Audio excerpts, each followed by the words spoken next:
Hey guys, what's going on? And we are back with another Apple video because it is Apple season. So in front of us, we do have the brand new 11-inch iPad Pro in the M4 chip. So this specific one is the Wi-Fi and cellular, 256 gigabyte with standard glass. Didn't feel like spending the extra $200 to $300 on the nano textured glass because I don't really need that much storage anyway, and also it's a little pricey. I am upgrading from an iPad Pro 6th generation 12.9 inch from 2022, and I do have currently the iPad Pro 4th generation from 2020, which my dad has been using for the past couple of years. The main benefit why I wanted to downgrade the size is because I've been traveling a lot more recently, and I just wanted to get something that was a little bit smaller and a little bit more powerful than what I had before. So without further ado, we do have the iPad itself and the Space Black, I think is what they call it, Magic Keyboard, but it might just be black. But it does accent the Space Black actual iPad itself pretty well from what I could see on the photos. So as you know, this iPad itself is going to be the M4 version. It does have that nano textured glass option available if needed. And it also does have the Ultra Retina XDR display, a landscape camera now instead of it being on the top corner, the ability for the new Apple Pencil Pro, which I do not have because I didn't really see a fit for it just yet, LiDAR sensor, Face ID, USB-C of course, and it comes in two sizes, 11-inch and 13-inch, but I opted in for the smaller one just because of my personal needs. There hasn't been that many differences between the actual iPad Pro 13-inch and the 11-inch that I could see on the website, so I just decided to get the smaller one this time. But without further ado, let's go ahead and take a look around the packaging. So it's just going to be a standard Apple packaging, iPad Pro, Apple logo, iPad Pro, Apple logo, picture of the device on the front, and you can see the landscape camera right there. On the back, just tells you some specs about it, UPC serial number, and that it is the M4 Wi-Fi and cellular variant.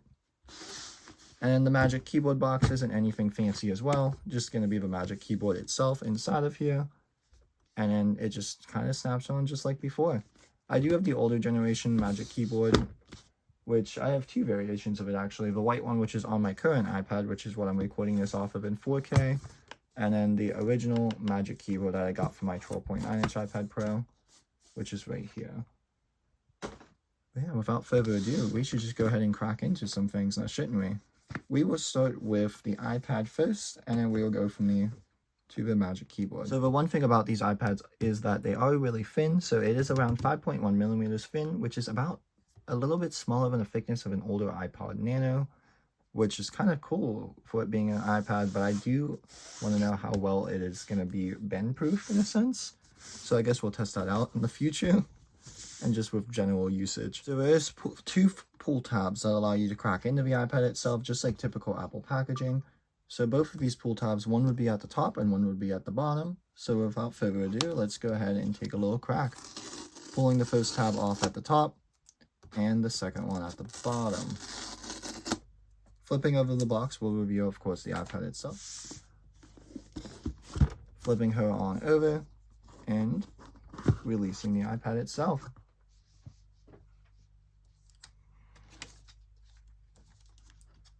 Dang, this is really thin. This is like so light too. I don't know if I'm just used to the 12.9 inches or what. But let's give it a little stack really quick. Look at how much thinner that is in the 12.9 and their previous models. That is so amazing. So setting the iPad to the side for now, because that is the star of the show, of course. Inside the box, we should just have typical stuff. Regulatory information, Apple stickers, stuff like that, unless they stop giving the Apple stickers. They did. So we don't have Apple stickers anymore. That's upsetting. But just basic knowledge on how to set up an iPad, which is kind of similar. This is a cool added touch, actually. So we do get the same color braided cable now, with a black USB-C to C cable, which is braided, and a 20-watt power adapter inside the box though, which is nice for a $1,000 item. But putting that all back in the box, we will go right back to the iPad itself. So we'll go ahead and get it unwrapped, and then we'll take a peek at what she has to offer. I do like how it's paper packaging now, just because of the recyclability side of things. We'll throw that to the ground. Taking a peek at the actual iPad itself, which looks amazing, by the way. And I just can't believe how thin this thing is. It actually feels amazing in the hand, and I do like the smaller screen a lot. Like I said, the smaller screen for me is going to be a benefit just because I do want to take it more places, because my old iPad, I actually had some limitations on where I could take it because I was scared about like breaking it, losing it, stuff like that, and it just tumbling around. But this newer one, since it is only an 11-inch, it would be a lot more interesting to see where I could take it. So taking a look around the iPad itself, so we do have, I believe, a microphone right here, if I'm not mistaken, probably for the FaceTime camera. The little magnetic dock for the Apple Pencil, for the Apple Pencil Pro. Volume up, volume down, power button, some speakers. It is the stereo speaker system still. I believe these are the antenna bands for my cellular version, if I'm not mistaken. On the left-hand side, there's not really much to talk about, just some more antenna bands for either Wi-Fi or cellular. And then the front has the 12 megapixel FaceTime camera. On the back, which they did do a little bit of a different thing with it, instead of it being with the glass itself, it is now just aluminum covering the camera housing, which probably should help a little bit with the actual like longevity of the iPad itself, for this area does not get broken. The camera itself, LiDAR sensor, microphone, flash, everything of that nature is still on the back, which I believe they put an extra sensor on this, if I'm not mistaken. I have no clue what that is, actually. I think it's the extra LiDAR sensor, if I'm not mistaken directly, but we'll look into that a little bit later. Dock connector for the Magic Keyboards down here, and I have it all fingerprinted up already, so might as well get it turned on.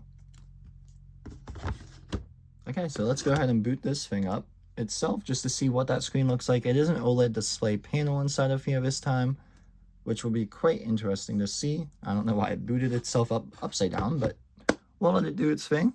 Get this thing set up and we'll get back to you on the iPad, but I am going to go ahead and open up the Magic Keyboard itself just to see what it looks like on the inside of there. Because on the Magic Keyboard itself, it does have a number row as well now.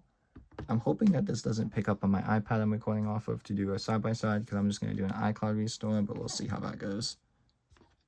But this actual iPad itself, the screen is actually very vivid. It actually does look a lot better than my other one, unless I'm just not used to the 11-inch size form factor. But I do feel like this 11-inch one will be a lot better, like I said, for me personally. But let's set her aside and get the Magic Keyboard into the frame and get that going. Magic Keyboard box, pretty plain forward, just Apple Magic Keyboard on the top, and then just 2 pull tabs, which we will go ahead and pull now. Flipping it back over. It should be in paper, which it is. Open this side of things up.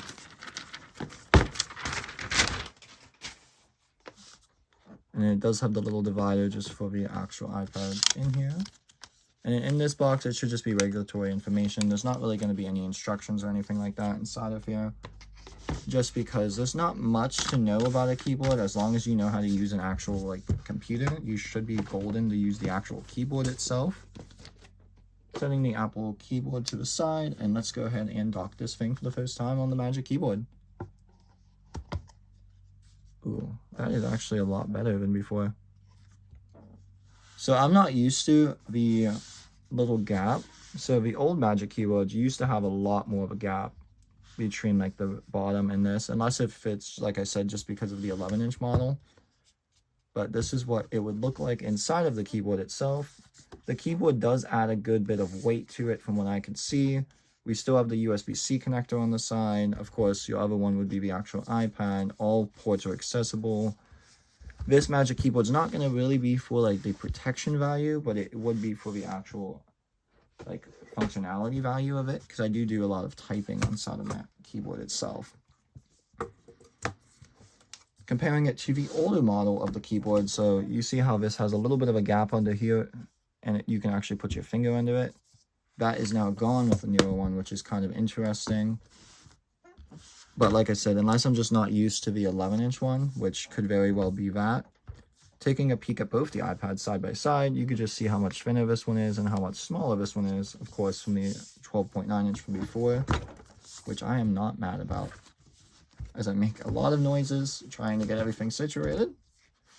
But let's go ahead and start the setup process on this iPad. We'll show you a little bit more of it, and then that'll be it for the time being.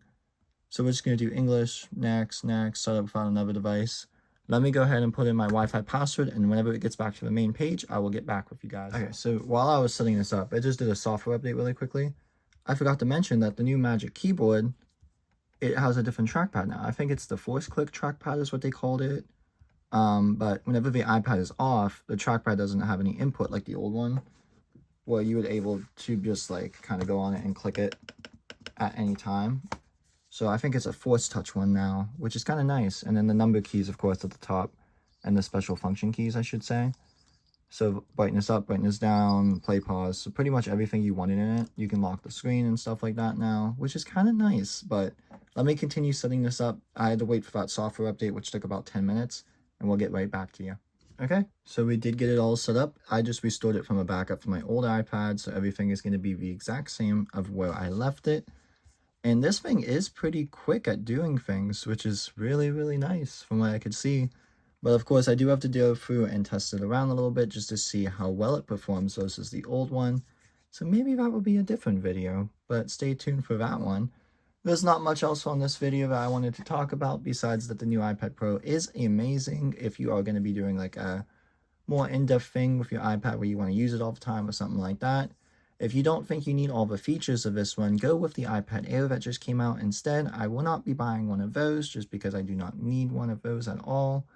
But yeah, I did transfer my eSIM over, which was a seamless process, and so there is no physical SIM card slot on these new iPads at all, which I kind of figured there wasn't going to be since it was so thin.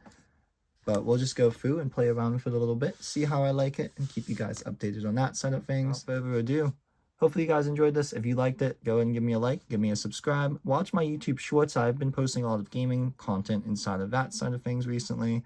And of course, technology as it comes out. We'll see what Apple has next in store. I am one of the developers enrolled in the software beta software updates, so we'll see what they come out with at WWDC. And later on in the year, hopefully we get a new iPhone. Currently, I still, of course, have my iPhone 15 Pro Max. And it is working amazingly and splendid. And the Apple Watch Ultra 2 is working as intended as well. I haven't had any issues with either of these products, besides that I missed the deadline to buy AppleCare on them, so now I'm nervous about breaking it.